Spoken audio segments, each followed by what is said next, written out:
కింద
భారత మాత అని పిలువడే భారతదేశంలో తెలంగాణ తల్లి అని పిలువడే తెలంగాణ రాష్ట్రంలో మరి స్త్రీమూర్తికి రక్షణ లేకపోతే మరి ఎవరికి రక్షణ ఉంటుందని చెప్పేసి ఈరోజు డాక్టర్లు ప్రత్యేకంగా మరి వేడుకుంటున్నారు.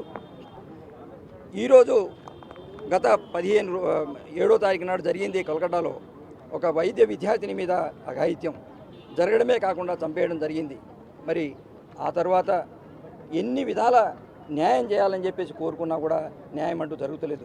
అసలు ఎవరు చేశారు, ఎందుకు చేశారని తెలియకుండా అక్కడ ప్రభుత్వాలే రోడెక్కి మరి ఈరోజు న్యాయం కోసం పోరాడుతున్నాయి. అక్కడ ప్రభుత్వాధినేత సీఎంఏ న్యాయం కావాలని చెప్పేసి పోరాడుతున్నారు. మరి అంటే ఎవరు చేశారు? ప్రభుత్వాధినేతనే బయటికి రోడ్డు మీదకి వస్తే వారి ఇంటెలిజెన్స్ ఏం పనిచేస్తుంది? ఎవరు మరి ఆ అమ్మాయి మీద ఇంత అఘాయిత్యం చేయడానికి కారణం ఎవరు, ఎందుకు మరి చంపేయడం జరిగిందని చెప్పేసి తెలుసుకోవాల్సిన మనిషే రోడెక్కారంటే మనకి ఇక భారతదేశంలో రక్షణ లేదని చెప్పేసి అనుకోవాల్సి వస్తుంది. కాబట్టి భారతదేశంలోని వైద్య బృందం అందరూ కూడా ఈరోజు 24 గంటల బంద్ కాలనీ ఇచ్చి వైద్య సేవలన్నింటినీ కూడా నిలిపేసి మహబూబాలో కూడా వైద్య సేవలు నిలిపేసి డాక్టర్లు అందరూ రోడెక్కారు. వైద్య విద్యార్థులు అదేవిధంగా నర్సింగ్ సిబ్బంది ఈరోజు మరి వారి డ్యూటీని మరి పూర్తిగా నిలిపేసి రోడెక్కారు. ప్రజలు చాలా ఇబ్బందులు పడతారు. ఇప్పుడు వైరల్ ఫీవర్స్ బాగా వస్తున్నాయి, ప్రజలు చాలా ఇబ్బంది పడుతున్నారు. అయినా కూడా మరి వారి అసౌకర్యాన్ని మేము ఏం కాదనిలేక మరి రోడెక్కి ప్రజల్ని మరి అడుగుతున్నాయి. ఇప్పుడు ప్రభుత్వాలు మాకు సహాయం చేసే పరిస్థితి లేదు. కాబట్టి ప్రజలే ముందుకొచ్చి అన్ని సంఘాలు ఏవైతే ప్రజా సంఘాలు ఉన్నాయో, విద్యార్థి సంఘాలు ఉన్నాయో అందరూ ముందుకు రండి. వైద్య విద్యార్థులు కానీ వైద్యులు కానీ ప్రజలకు సహకారం చేయడానికి, వారికి సేవలు అందించడానికి ఉన్నారు తప్ప మరి ప్రాణాలు తీయడానికి కాదు. మరి ప్రాణం పోసే డాక్టర్లకే ప్రాణరక్షణ లేకపోతే మరి ఎవరు చేయగలరని చెప్పేసి మరి కోరుకుంటూ ఈ బంద్ కాల్ని ఇదే విధంగా మేము ఇది చేస్తాం. తర్వాత కనుక దీని మీద సరైన చట్టం తీసుకురాకపోతే వైద్య సిబ్బంది మీద ఏ అఘాయిత్యం జరిగినా దానికి ప్రత్యేక చట్టం ద్వారానే శిక్ష అమలు చేయాలి. మిగతా చట్టాలతో సంబంధం లేకుండా వైద్య సిబ్బంది మీద జరిగే ఘటనలతోనే మరి ప్రత్యేకమైన చట్టం తీసుకురావాలని కోరుకుంటూ ఈ మహబూబాలో ప్రజలందరూ సహకరించినందుకు అదేవిధంగా ఈరోజు 24 hours స్ట్రైక్ చేస్తున్నాము.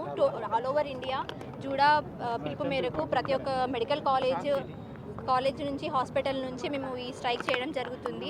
సో 9th రోజు జరిగిన ఇన్సిడెంట్కి ఈరోజు 17th, ఈ రోజు వరకు కూడా ఇన్వెస్టిగేషన్ ఇంకా పూర్తి కాలేదు.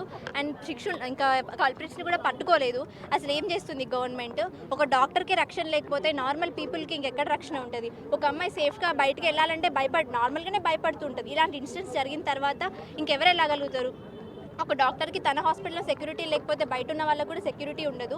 అండ్ మాకు ఈవెన్ ఆ ఇన్సిడెంట్ జరిగిన తర్వాత ఇప్పుడు మాకు భయం అవుతుంది. ఒకవేళ మేము నైట్ డ్యూటీస్లో ఉంటే మాకు ఎలాంటి పరిస్థితి వస్తుందేమో అని. సో వెంటనే గవర్నమెంట్ కూడా ప్రత్యేకమైన చట్టం తీసుకురావాలి. డాక్టర్స్ నాట్ ఓన్లీ ఇదొకటి కాదు, మీకు చాలా ఇన్సిడెంట్స్ జరుగుతున్నాయి. ఇది మనకు తెలిసింది, తెలియని కూడా చాలా ఉన్నాయి. ఇప్పుడు మేము ఇక్కడ స్ట్రైక్ చేస్తున్నాము, కానీ ఆల్ ఓవర్ ద ఇండియా ఎక్కడో ఒక దగ్గర మళ్ళీ ఇలాంటిది రిపీట్ అవుతూనే ఉంటుంది. సో ఇన్ని ఇయర్స్ నిర్భయ జరిగి ఇన్ని ఇయర్స్ తర్వాత కూడా ఇంకా ఇలాంటివి జరుగుతున్నాయనంటే సరైన చట్టం లేకపోవడం వల్లే కదా. సో ఏదైనా సరే గవర్నమెంట్ అనేది తొందరగా యాక్షన్ తీసుకోవాలని కోరుకుంటున్నాము. అండ్ ఇండిపెండెన్స్ వచ్చింది అని అంటున్నారు, మొన్న మనం సెలబ్రేట్ చేసుకున్నాము, కానీ ఇంకా మా గర్ల్స్కి కానీ ఫీమేల్స్కి ఆల్ ఆఫ్ ద ఫీమేల్స్కి ఇంకా మేము రాలేదని అనుకుంటున్నాము. ఒక సొసైటీగా ఫెయిల్ అయ్యారు అందరూ. కఠినమైన చర్యలు తీసుకోవాలని డిమాండ్ చేస్తున్నాము.